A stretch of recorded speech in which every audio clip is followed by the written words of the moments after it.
محترم ڈاکٹر تسنیم احمد صاحب، جو سینئر رکن تحریک اسلامی پاکستان ہے، جن کا موضوع ہے تحریک اسلامی کے اولین کارکنان کل اور آج، ڈاکٹر تسنیم احمد صاحب۔ ان الحمد للہ۔ حضرات، آج تامی اجلاس تک ہم پہنچ گئے ہیں اللہ تعالیٰ کے فضل و کرم کے ساتھ۔ مجھے جب یہ عنوان شروع میں تجویز ہوا تو تحریک اسلامی کے اولین کارکنان، اولین سے دو مراد ہو سکتی ہیں۔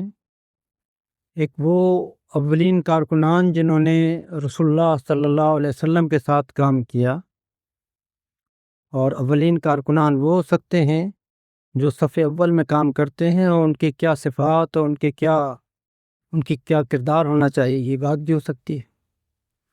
اور ہم ڈاکٹر عاصم بہت خوب آدمی ہیں ماشاءاللہ، کل بھی انہوں نے بڑی اچھی تقریر فرمائی۔ انہوں نے یہ کیا کہ اس کے آگے کل اور آج کا اضافہ کر دیا۔ کل اور آج کا اضافہ جو ہے پورے اس موضوع کو جو ہے تبدیل کر دیتا ہے۔ تو اسی کے اوپر میری گفتگو ہوگی، اور میں کوشش کروں گا کہ بات مختصر ہو اور بات سمجھ میں آ جائے۔ زمان و مکان کی تبدیلی تو ہو ہی گئی۔ 1400 سال پہلے کی بات ہے جب اولین کارکنان آئے۔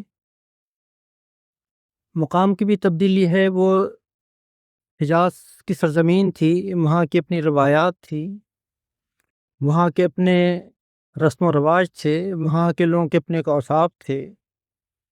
اللہ نے اپنے نبی کو انتہائی بہترین انسانوں کے درمیان پیدا کیا تھا۔ ہمارے سیرت نگاروں نے جو نقشہ کھینچا ہے کہ وہ لڑکیوں کو دفناتے تھے، اور بڑے ظالم اور صفات، اور ہر وقت جو ہے تلوار مارنے پر تیار رہتے تھے، چوری ڈاکی، ساری فضول باتیں ہیں۔ وہ انتہائی مہمان نواز، انتہائی بہادر، انتہائی جفاکش، وعدے کے پابند، نفاق دور دور ان کے قریب نہیں پھٹکا کرتا تھا۔ کچھ چھوٹی موٹی برائیاں ضرور تھیں، اصل برائی ان کے اندر شرک کی تھی۔ اللہ نے اپنے نبی کو زمین کے اوپر سب سے بہترین انسانوں کے درمیان پیدا کیا۔ وہ چیز ہم یہاں کہاں سے لائیں؟ نفاق تو پانی کی طریقے سے پھیل چکا ہے، اور پانی کی طریقے سے عام ہو گیا ہے، ہماری رگوں میں دوڑتا ہے۔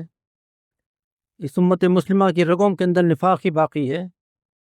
عمر بن الخطاب رضی اللہ تعالیٰ عنہ کو نبی کریم صلی اللہ علیہ وسلم کی وفات کا اسی لیے یقین نہیں آ رہا تھا کہ آپ کہتے تھے آپ نے مشرکین کو ختم کر دیا، یہود کو کر دیا، یہ ابھی منافقین تو باقی ہیں، جب تک منافقین ختم نہیں ہوں گے جب تک آپ کی وفات نہیں ہوگی۔ الغرض 1400 سال گزرنے کے بعد کل میں اور آج میں بڑا فرق واقع ہو گیا ہے۔ Set of condition totally change ہو گئی ہے۔ صرف اتنی سی بات نہیں کہ زمانہ بدل گیا ہے اور مقام بدل گیا ہے، معاملہ یہ ہے کہ انسانی زندگی انتہائی سادہ تھی۔ اتنی بڑی حکومتیں نہیں ہوتی تھیں جو ہماری ایک ایک چیز کو کنٹرول کر سکیں، ہم چاہیں نہ چاہیں۔ سود جو ہے وہ ہماری رگوں میں دوڑ رہا ہے، جس کے لیے اللہ تعالیٰ نے جنگ ہے۔ ہم جو کپڑے پہننے میں ہیں وہ ٹیکسٹائل مل نے سود پہ قرضہ لے کر بنایا ہے۔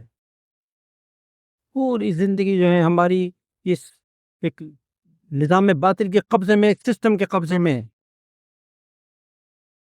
پہلے ایسا نہیں تھا، پہلے ایسا زندگی انتہائی سادہ تھی۔ آدمی بیمار ہو جائے چھوٹی موٹی سے کام چل جاتا تھا، نہ سرجن تھے، نہ کارڈیولوجسٹ تھے، نہ نیفرولوجسٹ تھے، نہ پلمولوجسٹ تھے۔ انتہائی سادہ سی زندگی، سارے کاموں پر انجام دینے کے لیے نہ وزارت خارجہ کی ضرورت تھی، نہ وزارت داخلہ کی ضرورت تھی، نہ جیل خانے تھے، نہ روڈ تھے، نہ ٹریفک تھے، نہ ٹریفک سگنل تھے، نہ ٹریفک انسپیکٹر تھے، ٹھیک ہے، نہ سائیکولوجسٹ تھے۔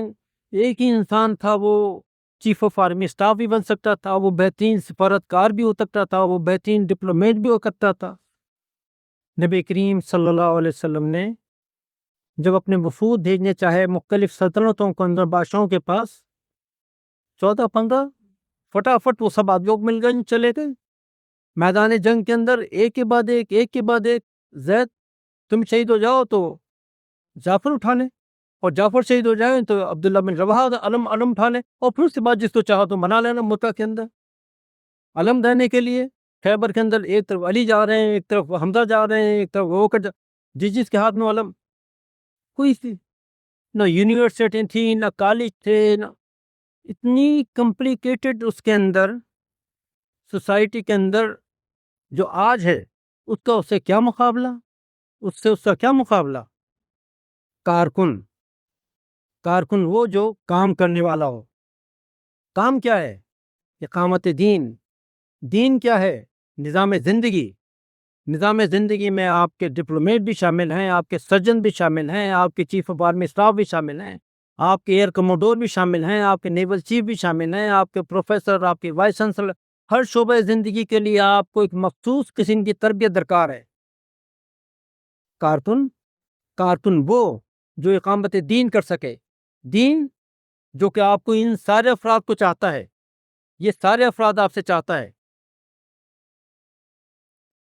متین الرحمان مصرا مرحوم تکبیر کے نائب مدیر تھے، صلاح الدین صاحب تکبیر کے ایڈیٹر تھے۔ متین الرحمان مصرا یونیورسٹی کراچی یونیورسٹی کیمپس میں میرے پڑوسی تھے۔ انہوں نے مجھ سے روایت کی کہ صلاح الدین صاحب نے ضیاء صاحب سے ان کی مستقل ملاقات ہوتی تھی، سارے اخبار کی کلپس جاتی تھیں جو منسٹر آف انفارمیشن کے، کہ آج یہ خبر چھپی ہے ملک کے بارے میں، وہ جو پریزیڈنٹ آف پاکستان کو یا وزیر اعظم کو پڑھانا چاہتے ہیں وہ پڑھاتے ہیں، اور جو نہیں پڑھانا چاہتے نہیں پڑھاتے۔ تمام اخبارات کی کلپ یہ آج بھی ہوتا ہے۔ اسی طریقے سے جتنے اینکر جو آپ کے ٹی وی پہ وزیر اعظم کو مطلع کیا جاتا ہے پریزیڈنٹ کو کہ یہ کام ہو رہے ہیں، باقی سارے ان کی کلپس جاتی تھیں۔ جسارت جو ہے ایز اٹ از ضیاء کے پاس جاتا، ایز اٹ از جاتا۔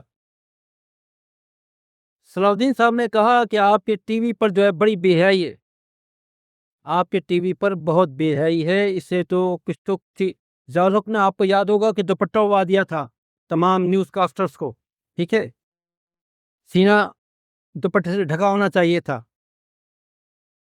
ضیاء نے صلاح الدین صاحب سے کہا، اور صلاح الدین صاحب نے مجھ سے کہا، اس نے کہا کہ ڈائریکٹر سے لے کر چوکیدار تک سب تبدیل کر دوں گا، آپ بندے دے دیجئے مجھے جو یہ سسٹم چلا سکیں۔ ہمارے پاس ایک بندہ نہیں تھا، محمود اعظم فاروقی کو منسٹر آف انفارمیشن، میں یہ بات دیکھیے کہانی کے طور کے اوپر نہیں، قصے اور لطیفوں کے طور پر بیان نہیں کر رہا، میں یہ بتانا چاہ رہا ہوں اقامت دین ہے کیا چیز؟ کارکن، کام کو کرنے والا۔ کام یہ صرف دریاں بچھانا نہیں ہے، کام صرف یہ کھانا کھلانا نہیں ہے، کام صرف یہ پینفلت بنانا نہیں ہے، کام یہ تقریریں کرنا نہیں ہے، کام یہ ہے کہ ہم اس نظام زندگی کو تبدیل کر دیں۔ اس نظام زندگی کو تبدیل کرنے کے لیے ہمیں کیا کچھ نہیں چاہیے؟ ہمارے حکم سے جہاز چلا کریں، ہمارے حکم سے ٹریفک رواں کریں، ہمارے حکم سے فوج حرکت کیا کریں، ہمارے حکم سے سارے ٹی وی، سارے اخبارات، ساری یہ سب چلا کرے، ہمارے حکم سے فوج حرکت کیا کرے۔ کیا یہ ان اجتماعات سے، یہ ان دریاں بچھانے سے، ان کھانے کھلانے سے یہ سارا کام ہو جائے گا؟ مین باتوں سے اس کے لیے ہمیں بندے چاہیے۔ وہ بندے آج سے پہلے نہیں چاہیے تھے، دور نبوت میں نہیں چاہیے تھے، آج چاہیے۔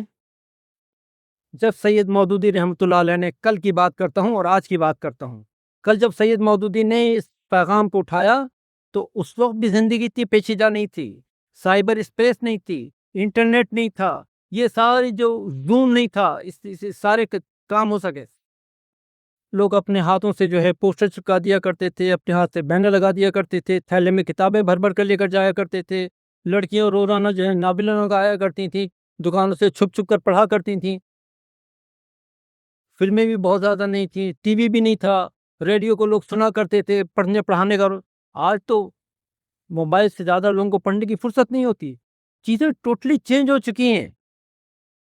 اقامت دین کا اس وقت یہ تھا کہ آپ ایسے بندے تیار کر لیں جو کہ نظام زندگی کو سید مودودی کے الفاظ یہ تھے کہ ہم چاہتے یہ ہیں کہ ہم وہ اہل افراد تیار کریں جو اہل دنیا سے زیادہ دنیا کو چلانے کے اہل ہوں، اور موجودہ ان دینداروں سے زیادہ اللہ سے ڈرنے والے دینداروں۔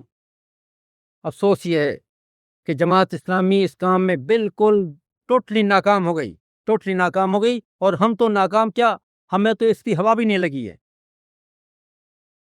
ہم بلا شبہ جماعت اسلامی کی بعض بے ضابطگیوں سے، بے اعتدالیوں سے، اور ان کے زیادہ دوسرے کام میں منہمک ہو جانے سے اور تربیت میں پیچھے رہ جانے سے ان سے علیحدگی اختیار کی ہے، لیکن ہمارا منبع تو وہی ہے، ہمارا لٹریچر وہی ہے۔ سید مودودی نے کم سے کم اتنا تو کیا کہ وقت کے جتنے چیلنجز تھے اس کے خلاف اس نے بھرپور جد و جہد کی، مغربی تہذیب کو للکارا، بے پردگی کو للکارا، بے حیائی کو اس نے للکارا، اس نے سوشلزم کو للکارا، اس نے قرآن کا پیغام کیا، اس نے مولویوں کی جو اجارہ داری تھی، جب پاپائیت اور برہمنیت تھی، اس کو ختم کیا۔ اسکول کے بچے جب اسلامی طالبات کے بہت در سے قرآن پڑھنے لگے، ہر آدمی قرآن پڑھنے لگا۔ قرآن کو جو انہوں نے ہندوؤں کے اشلوک کی طریقے سے کہ اگر اچھوت سن لیں تو ان کے کان میں پگھلا ہوا سیسا ڈالے، اس چیز کو سرے سے ختم کر دیا۔ مولویوں کے پیٹ پر ایک لات ماری، آج تو لات مارنے والا کوئی نہیں رہا۔ کون ہے جو آج بتائے کہ ہم نے سوشل کے خلاف جو کام کیا تھا وہ کیپٹلزم کے خلاف ہم کام نہیں کر سکے؟ کیپٹلزم نے ہماری روح کھینچ لی، ہماری زندگی، ایک ایک انسان کو، وہ بڑا چارٹرڈ اکاؤنٹنٹ ہو، وہ بڑا وکیل ہو، وہ بڑا سرجن، ان سب کو غلام بنا دیا ہے۔ سب دو پیسے دو روٹی کے لیے کام کر رہے ہیں، کوئی کیک کھا لیتا ہے، کوئی جو ہے بچی ہوئی روٹی کھا لیتا ہے، لیکن روح چھین لی۔ کیپٹلسٹ جو ہیں انہوں نے، ان کے لیے کوئی بات ہی، ایک آدمی تنخواہ کتنی ہو جائے گی؟ 5 لاکھ 10 لاکھ 20 لاکھ، اس سے زیادہ کس کی تنخواہیں؟ سپریم کورٹ کے جج کو 25 لاکھ روپے ماہانہ ملتے ہیں۔ کراچی میں جو امریکن اسکول ہے اس میں 4 5 لاکھ روپے فیس ہیں، اور اگر اس سال کی آپ کے پاس کار نہ ہو نئے ماڈل کی تو آپ کو داخلہ نہیں ملتا۔ کہ آپ کا بچہ تو آئے گا پچھلے سال کی ماڈل کی کار کے اندر تو ایسا سے کم ترین مطلع ہو جائے گا، آپ کے پاس کار کون سی ہے، بیوی کی کار کون سی ہے؟ کل یہ ہمارے عارف بھائی بیٹھے ہیں، سامنے بیٹھے ہیں میرے، کیا تنخواہ ہے جناب؟ 4,10,000 بتائی نا آپ نے، ایک بچے کی فیس 4,10,000 ہے۔ یہ وہ مہاجن ہے، وہ سود، جو ہم اس کے خلاف کوئی کام نہیں کر سکے، ہم کیپٹلزم کے خلاف کوئی کام نہیں کر سکے۔ ہم جو جدید چیلنجز آ رہے ہیں، کل ایک ایسی میں نے خبر سنی کہ سپر پاور تو صرف ایک اللہ کی، باقی ساری مائنر پاور ہیں، لہذا میں کہتا ہوں مائنر پاور کے سفیر نے ہمارے بہت بڑے عالم دین کو بلایا اور اس سے یہ کہا کہ جو یہ قرآن مجید میں عمل قوم لوط آتا ہے، قرآن مجید میں نام نہیں لے سکتا، نام لینا مجھے نہیں چاہیے، لیکن یہ بہت بڑے عالم دین کو بلایا اور اس سے کہا یہ عمل قوم لوط جو ہے اس کے لیے آپ یہ تفصیل لکھ دیں، یہ کوئی ایسی خراب چیز نہیں ہے، چھوٹا سا بنائے ایسے ہی روز جاتا ہے۔ براہ راست بلا کر کہا، یہ بات کہی، اور کہا جیسی یہ مسجد ہم نے بنا کر دی ہے، اس مائنر پاور نے اس سے بڑی بڑی 2 مسجدیں اور بنا کر دیں گے تم کو۔ اور وہ اتنا پریشان تھا، کہتا تھا یہ میرے لیے کوئی درخواست نہیں، یہ میری حکم ہے، مجھے کرنا پڑے گا۔ ہم اس چیلنج کو برداشت نہیں کر سکے، ہم ان پاورز تو چیلنج نہیں کر سکے۔ نظریاتی طور پر تو کرتے ہیں، ہم نے ماؤ تنگ کو چیلنج کیا، ہم نے چائنا کو چیلنج کیا، ہم نے رشیا کو چیلنج کیا، ہم نے پورے معاہدہ وارسا کو چیلنج کیا، لیکن آج کیا ہے؟ آج تو بچے ہماری مائیں جنتی ہیں۔ جنت کا شوق کسی کو پیدا نہیں ہوتا، سب کو امریکہ کا شوق پیدا ہوتا ہے، اس لیے پیدا ہوتے ہیں بچے کہ کل وہ امریکہ چلے جائیں گے۔ خیر،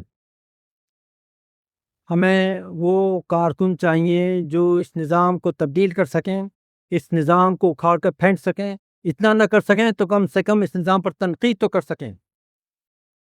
ہمیں فلاسفر چاہیے، ہمیں اکنامسٹ چاہیے جو غیر سودی نظام کر سکیں، دے سکیں، ہمیں جو ہے سائیکولوجسٹ چاہیے۔ آپ اندازہ نہیں کر سکتے، یونیورسٹی میں جو سائیکولوجی پڑھائی جاتی ہے اس میں جو ہومو سیکسولیٹی اور سیکس، جو آپ ان کتابوں کو دیکھ نہیں سکتے۔ آپ کی بچی ہو سکتا ہے سائیکولوجی کے اندر کچھ کر رہی ہو، آپ کا بیٹا کچھ کر رہا ہو، آپ سمجھ نہیں سکتے کہ سائیکولوجی میں کیا نگاہیں برداشت نہیں کر، لیکن اور وہی سائیکولوجی جب آپ جائیں گے ان سے اپنے بچے کا علاج کرانے، اپنے کسی کو بھی دماغی عارضہ لاحق ہو جائے، وہ انہی کی زبان میں بات کرتا ہے جو مغرب نے اسے سکھائی۔ تو پہلی مسئلہ یہ ہے کہ ہمیں وہ کارکن پیدا کرنے ہیں جو اقامت دین کر سکیں۔ اقامت دین بچوں کو کھیل نہیں ہے، قرآن ناظرہ پڑھنا اور حفظ کر لینا نہیں ہے، یا یہاں بیٹھ کر درس قرآن دینا نہیں ہے۔ اقامت دین کا مطلب یہ ہے کہ ہم ان کے مقابلے کے لوگ تیار کریں جو اس تمام نظام زندگی کو سنبھال سکیں۔ ہمارے بچوں کی کیریئر پلاننگ ہو، اس کو چیف آف آرمی اسٹاف بننا ہے، اس کو نیول چیف بننا ہے، اس کو جو ہے ایئر کموڈور بننا ہے، اس کو جو ہے وزیر خارجہ بننا ہے، اس کو ڈپلومیسی پڑھنی ہے، اس انٹرنیشنل ریلیشن پڑھنا ہے، اس کو جو ہے وزیر داخلہ بننا ہے، اس کو پولیٹیکل سائنس پڑھنی ہے، اس کو ہمیں وہ بندے چاہیے۔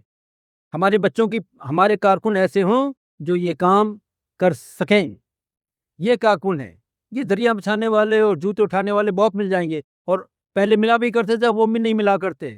سارے پوسٹر اور سارے بینر اب جو ہیں کرائے کے لوگ لگایا کرتے ہیں، سارے ہینڈ بل ایک زمانے میں یہ سب کام جماعت اسلامی کارٹون کر لیا کرتے تھے، اب وہ بھی باقی نہیں رہے۔ اس تھوڑی سی تمہید کے بعد کل اور آج ہوں، اگر آپ یہ کوئی سوالات ہوں گے میں یقیناً جواب دینا چاہوں گا۔ رب العالمین مطالبہ کرتے ہیں ان اللہ اشتری من المؤمنین انفسهم واموالهم بان لهم الجنہ۔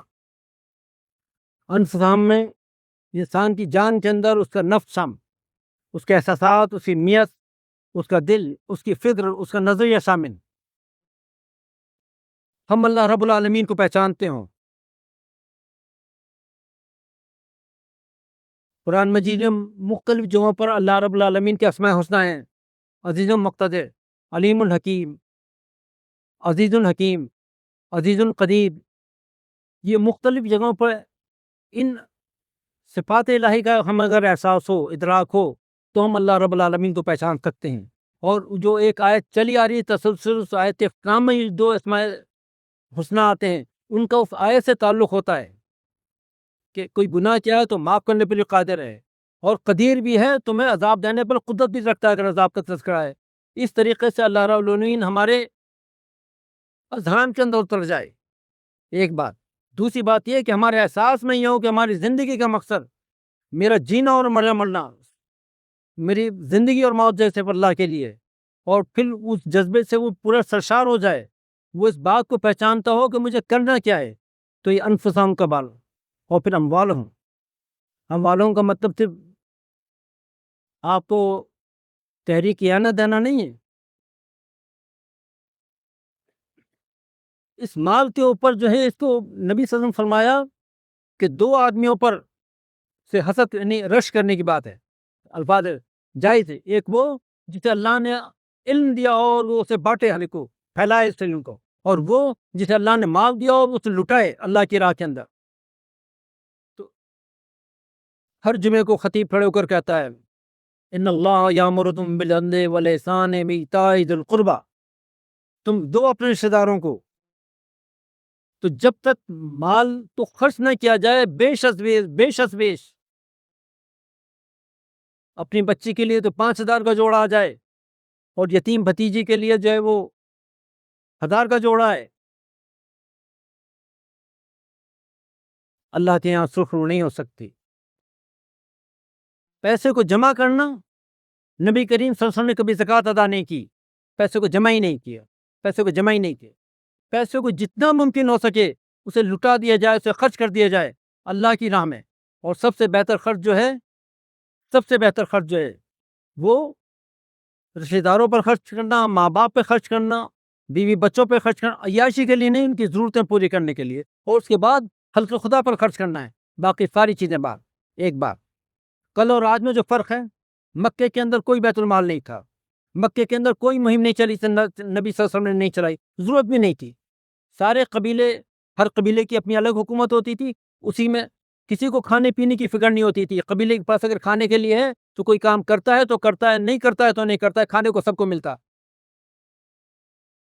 ہجرت حبشہ کے لیے کوئی فنڈ جمع نہیں کیے گئے کہ کشتیاں چاہیے وہاں لوگ جائیں گے، عام سی بات۔ جو قبیلے کے لوگ جا رہے تھے وہ اس کو پیمنٹ کر رہے تھے، ایمان لا کر بھی مشرکین جو ہے وہ حفاظت کر رہے تھے۔ اہل کفر کے تحت مکے کے اندر اسلام پنپا ہے۔ ابو طالب، دونوں رائے آتی ہیں، کہتے ہیں کہ آپ نے کہا ایمان لاؤ، لوگ کہیں گے موت کے ڈر سے، لیکن ہاتھ ہل رہے تھے۔ ایک روایت یہ ہے کہ انہوں نے کہا عباس سے کہتے وہی کہا جو کہ آپ کو تسلیم کر لیا، کہتے ہیں نہیں، انہوں نے نہیں مانا۔ ابو جہل اور دوسرے سرداروں کریش کھڑے تھے، یہ اللہ جاننے والا تھے، لیکن ساری زندگی وہ اللہ کے انکاری رہے، بتوں کو مانتے رہے۔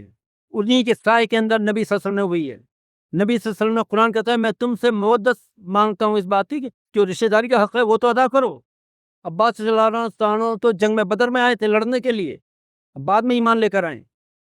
اسی طریقے سے باقی جتنے بھی لوگ، جب ابو لہب نے آپ کو قبیلے سے نکال دیا اور آپ طائف چلے گئے زید بن حارثہ اپنے مبلغ بیٹے کے ساتھ، جو انہیں اس وقت زید بن محمد کہا جاتا تھا، اور پتھر کھا کھا کر واپس آئے ہیں، اور اتنا خون بہا ہے کہ ایڑیوں میں جوتے آپ کے جم گئے ہیں، جوتوں کو اتارنا مشکل ہو گیا ہے، میرے آقا سرکار کا اتنا خون بہا ہے۔ نخلا کے اندر کھڑے ہوئے ہیں، واپس جانا چاہتے ہیں۔ اب چونکہ قبیلے سے نکال دیے گئے ہیں، لہذا اجارہ کے بغیر، جسے ہم آج ویزا کہتے ہیں، جب تو کوئی آپ کو پناہ نہ دے آپ مدینے میں داخل نہیں ہو سکتے۔ ایک ایک کے پاس بھجواتے ہیں آپ پیغام، 3 آدمیوں کے پاس، سب منع کر دیتے ہیں کہ ہم اجارہ دینے کے قابل نہیں ہیں آپ کو۔ متم بن عدی کہتا ہے کہ میں آپ کو اجارہ دیتا ہوں، اپنے 4 بیٹوں کے ساتھ ننگی تلواروں کے ساتھ پہنچتا، نخلا سے اٹھا کر آپ کو لے کر آتا ہے۔ ابو جہل پوچھتا ہے کیا تم مسلمان ہو گئے ہو؟ محمد پہ تم ایمان لے صلی اللہ، کہتے نہیں، لیکن میں نے پناہ دی۔ متم بدر سے پہلے انتقال کر موت سے ہم آغوش ہو گئے، کفر مشرق میں مر گئے۔ غزوہ بدر کے اندر جب 70 قیدی آئے اور جبیر بن مطعم رضی اللہ تعالیٰ عنہ اپنے چچا کو چھڑانے کے لیے آئے، ان 70 قیدیوں میں سے جس نے عباس رضی اللہ تعالیٰ عنہ بھی تھے، نبی صلی اللہ علیہ وسلم نے کہا، نبی صلی اللہ علیہ وسلم کہا کہ جبیر اگر تیرا باپ زندہ ہوتا اور ان 70 قیدیوں کی طرف اشارہ کرتا تو میں بغیر کسی کے سب کو رہا کرتے۔ اور الفاظ بعد میں آتے ہیں روایتیں، یہ ان سارے بدودار قید سب کو رہا کر دیتا میں۔ شبلی نوانی آپ کے جو شاعر ہیں حسان بن ثابت رضی اللہ تعالیٰ عنہ، انہوں نے متم بن عدی کی شان میں قصیدہ لکھا، مشرق کی شان میں قصیدہ لکھا کہ سورج جن لوگوں کے سروں پر چمکتا ہے ان میں سب سے بہترین آدمی جو ہے متم بن عدی ہے۔ شبلی نعمانی لکھتے ہیں کہ اگر آج کے دور میں حسان ثابت زندہ ہوتے تو لوگ ان کو جو ہے کافر کہتے کہ مشرق کی شان میں قصیدہ کہہ دیا۔ بات جو میں کہنا چاہ رہا ہوں وہ یہ کہ کفر کے سائے کے اندر جو ہے دین 13 سال تک پنپا ہے، اس نے پناہ پائی ہے، پھر جا کر مدینے کی جو ہے حکومت آئی ہے، پھر جا کر اقتدار آیا ہے۔ جماعت اسلامی نے ڈے 1 سے کہا کہ سرکاری نوکری حرام ہے۔ میرے والد نے سول سروس سے استعفیٰ دیا تھا اور پان بیچے تھے اور درزی کا کام کیا تھا۔ اس کا نتیجہ یہ ہوا کہ ہمارا کوئی کمشنر، کوئی ہم وہاں پہنچ نہیں سکے۔ ہم سڑک پر چلنا جائز تھا، اسکول میں پڑھنا جائز تھا بچوں کا، لیکن اسکول میں، گورنمنٹ اسکول میں پڑھانا حرام تھا چونکہ یہ سرکاری نوکری ہے۔ فوج میں جانا حرام تھا کہ تو غیر اسلامی فوج ہے۔ ہم نے پتہ نہیں کتنے چارٹرڈ اکاؤنٹنٹ اور کتنے انجینئر اور کتنے ڈاکٹر ہم نے پیدا کیے، لیکن commissioner, generals, D I G, S P یہ ہم پیدا نہیں کر پائے۔ اقامت دین ان کے بغیر کیسے؟ زاہد الراشدی کہتے ہیں کہ نظام مصطفیٰ کا ایک جلوس جا رہا تھا، ڈی آئی جو ہے میرا دوست تھا بچپن کا، وہ میرے پاس آ کر بیٹھ گیا ارلی 90s کی بات۔ اس نے کہا زاہد صاحب مسئلہ کیا ہے، کیا چکر ہے؟ کہا نظام مصطفیٰ لانے کے لیے جا رہے ہیں، نظام مصطفیٰ کے لیے جلوس ہے۔ تو کہا نظام تو میں چلاؤں گا، جو چاہے نظام آ جائے، نظام تو مجھے سب، ڈی آئی جی تو میں ہوں نا۔ حضرات حاصل یہ ہے کہ اقامت دین کے لیے آپ کو کارکن تیار کرنے ہیں، اپنے بچوں کو تیار کرنا ہے، اپنے جوانوں کو تیار کرنا ہے، اس کی صلاحیت اور اہلیت پیدا کرنی ہے۔ اقول قولی ھذا استغفر لی ولکم ولسائر المؤمنین۔